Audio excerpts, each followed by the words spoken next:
Yeah, like, each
no, my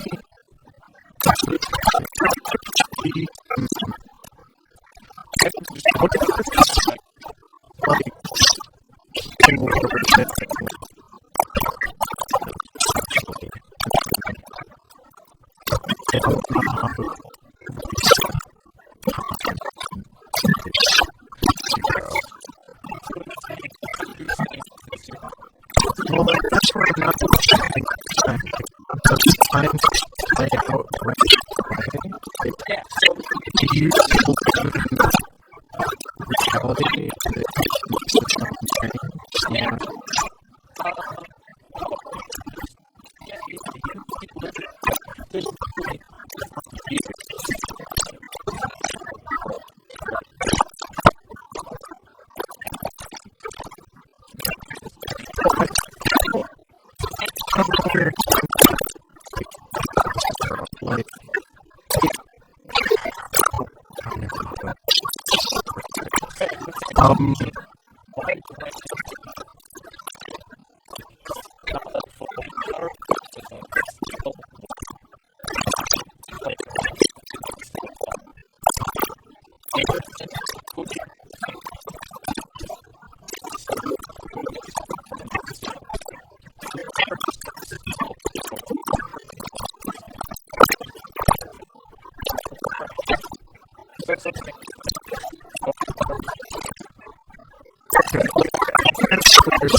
You're shopping from that water.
For what it's worth,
one also affects fossils. Okay. So what do you think it is? What do you think is reanimating these skeleton bits? Okay. And then the skeleton bits just want more skeleton bits? Like, does it eat them, or does it just tack them onto the side of its face? I believe it just likes to turn them into other skeletons. Like, it doesn't like to separate skeletons. So it brings it back to... What do you describe it as, like a circle or something that does it? Yeah, yeah. Okay, and then it just turns other skeletons into animated skeletons. Yeah, yeah. Okay. Does necromancy not count as an explanation? I mean, it does, but we do have to go a little bit deeper than necromancy. Because I do believe your does Freaky Friday count? And you were like, I think we gotta explain what Freaky Friday is. Everyone knows how Freaky Friday works. It's radio waves. Right. I guess I don't know where to really start with how like the skeletons are being animated, because like there's no like soft tissues being added or like muscles or any way to like actually make it mobile, right? Yeah, no, it's exactly what it is. So how about this? What if it's like what if it turns what if it's like just translucent and it just like it reassembles itself according to the skeleton, and it looks like it's a skeleton running around, but really it's just it's like a slime mold that's moving the skeleton bits around. Yeah, but like a clear one. Like it's like hard to see because it's clear. Right. You know how glass is hard to see because it's clear? Right. Yeah. It's a glass slime mold. It's like glass slime mold, yeah. It's much like their glass robots, which are also invisible. And they have also, I think, may have come from a different SCP episode. I don't remember. I don't remember where glass robots came from. I don't know either. There's a YouTube comment on, I believe, that one that just says, "Ha ha, glass robots." Good. Yeah. I'm good with glass slime mold. I'm good with glass slime mold too. I like that, and I think it's just like it just likes like collecting around bones. Yeah. Or chitin. Yeah. I mean, like, we're all into collecting bones, right? Yeah. Yeah. Yeah. It's a normal putting them into ourselves thing that we do. Yeah. Yeah. I think people have often called you the Boner Man Jeff because of your love of once bones. or twice, but yeah. The bone collector. Cool. So we got that one figured out. So now the giant crab. Okay. Right. So this is SCP-4327 is a massive crankidae entity resembling a Cancer productus, also known as a crab. Right. It measures 25.3 meters wide and 25.1 meters in height. So a big old round crab. Yep, that is a very big, very round crab. Crab, yeah. Despite violating the square cube law, it is fully capable of supporting its own weight. It possesses an extremely slow metabolism, and its diet consists mainly of other large entities of shoaling fish and humpback whales. It largely remains below the ocean surface at about 120 meters. And, it'll sometimes come onto land. It's just a really big crab. I understand. It makes sense to me. That's just a really big crab. When you had your peach ball, you caged it and hid it away, and you're like, oh, it's gonna be a funny reveal. This is not a funny reveal. This is a giant crab, and they felt the need to neutralize it. I mean, it's just doing crab stuff. Why they gotta neutralize it? Yeah, it's not eating people. It's eating humpback whales and shoaling fish. Right. I don't know. So I think it's just a giant crab. Just a big old crab. So I did have to look up what the actual square cube law is. Mm-hmm. And it doesn't really seem to be like something you can't violate. Okay. It's not so much a law as much as it's like a good idea. Because it's the ratio of the surface area of a creature to the volume of a creature. And so essentially as you get larger, your volume will far exceed your surface area. Right. But that doesn't mean you can't have a creature that big. It just means that you need to have more stuff in the creature to support the additional volume. Yeah, and you just need stronger but you could have internal scaffolding, like a building. Right. A building is easily 25 by 23 meters. It's just a big old crab with steel girders and some rebar in there. Yeah, it's a rebar crab. Rebar crab, concrete rebar. That makes sense to me. These guys are freaking out. I mean, and that goes back into the, these SCP Foundation folks just see everything as being weird because they're just used to everything being weird. Yeah, and not even weird, but like potentially dangerous. And we're like, it's not potentially. It's a crab. It's just a crab. I mean, it's got real big pinchers. No, he does got. He's got one real big pincher and then one slightly smaller pincher because he's a crab, which is also a giant pincer because he's a big old crab. Yeah. There you go. That's the thing. That's the thing about crabs is that they got So they got a crab. They got Well, they got crab parts too, don't they? Mm-hmm. Sure do. Boy, I sure am glad we revisited the giant crab. Thank you. I was a little worried we weren't going to be able to solve it. Almost as tough a nut to crack as my beach ball one. Well, yeah. I mean, that one's filled with like some mixture of atmospheric gases plus a little bit more CO2. Also, I'd like to say that you can buy a 3-movie collection of the 3 versions of Freaky Friday that Disney has made. What? They made 2... like, Freaky Friday, Scary Saturday, and... what's another alliteration we can get? Wacky Wednesday. Wacky Wednesday. Got it. Terrible Tuesday. Well, don't give him any more movie titles. Ideas. Like, we can get royalties on those. So, but here's the thing. They haven't. They're all called Freaky Friday. It seems like every generation they just release a new Freaky Friday. Every generation gets a new Freaky Friday. We get a different group of 2 actresses. You gotta update the struggles that each generation goes through. Yeah, the differences between the young and the old. Right. Yeah. It's crazy, right? Yeah, like, I mean, like, walking into that, like, it seems silly that they made 3 of them, but, like, yeah, no, I feel like enough stuff is kind of, like, updated and changed just in the world to kind of warrant it. I guess so. Yeah. Are you saying that my kid won't understand me? I think you won't understand your kid. Okay. But my kid will understand me. Well, no, you'll just be one of the olds that they ignore. Okay. Yeah. I feel like that's okay. I mean, sure. Buying this 3-movie collection is pretty much the same cost as buying all 3 individual films.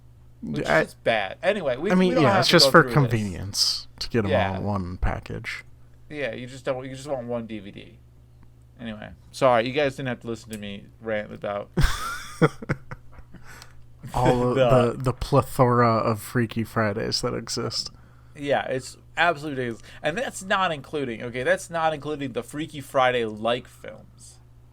Right? Because there's that one with... That classic genre, Freaky Friday. There's one with Ryan Reynolds and the guy from the Ozarks. And then, I would say Click is pretty much a Freaky Friday film. Yeah. There's like a whole genre of Freaky Friday films. Yeah. I mean, we did use it as a verb, so... The Freaky Friday. Yeah. Like, it makes sense that it exists enough to be a genre as well. It's such a zeitgeist that... Yeah. Transgenerational zeitgeist. Cool. Well, do we want to do our sign-off? Sure, we can. How do we do this again? We're on the internet. We are on the internet. You can find us at pedantichandwavium.com. Yep. phandwavium.com, I think. Is that one of them? Yep. Are there any more that you're particularly fond of? Wait, is it? No, it's Pedantic HW. Oh, it is Pedantic HW. You're right. Yeah. At phandwavium is our Twitter handle. That's where I got confused. And I'm realizing that is very confusing. Did not realize Jeff set them up like that. Yeah, well, here we are. Yep. And we can also find us at jefftime.com or Simon's favorite, mythickspoiler.com. Yep. I'm still looking for thick spoilers. I haven't found any. It's I work from home, so I don't go outside, so I haven't seen any either. Yeah, and people from Utah are boring. They don't have cool cars. Cool cars as defined by the size of their spoilers. But yes, defined by the thickness of the spoilers. I did see a yellow Corvette the other day when I was at the DMV, and it was a man and his son were getting into it, and the back windshield just had a picture that just said panty dropper on it. And I looked at it, I was like, this is a bizarre situation to be in. And his son was young. His son was like maybe 5. Anyway. Yeah. Who do you think owns that? We're on the Twitter at Handwavium. Yep. Yes, we are. We're on the YouTubes. We're on any pod-catching app you got. Yeah. Probably. I think that's it. Is that it? Joe Sopchak did our theme music. Joe Sopchak did do our theme music. Thank you, Joe Sopchak. You've been looking for words of wisdom. Oh yes. I think I got one for this one. Okay. I think I got a couple. Okay. It's got to be a giant crab? Well, that's one of them. You understood what I said right there, right? that was totally intelligible. Yeah. Well, one of the words of wisdom that I have to offer is sometimes crab's gonna crab. Yeah. And the other one is sometimes beach ball's just a beach ball. Yeah. Sometimes the world isn't miraculous. Sometimes the world's boring. But that's what's miraculous about it, is that maybe the true anomaly is that we're all here together on this blue orb called Earth. Well, depending on who you ask. Blue. Yeah. Could be a very flat plane called Earth. Yeah. Yeah. It's hard to say. Well, I mean, it isn't, but here we are. I've heard it both ways. Yep, so have I. So I think that's it. I believe so. Good night, listener. We'll catch you in a couple of weeks. We love you. Bye.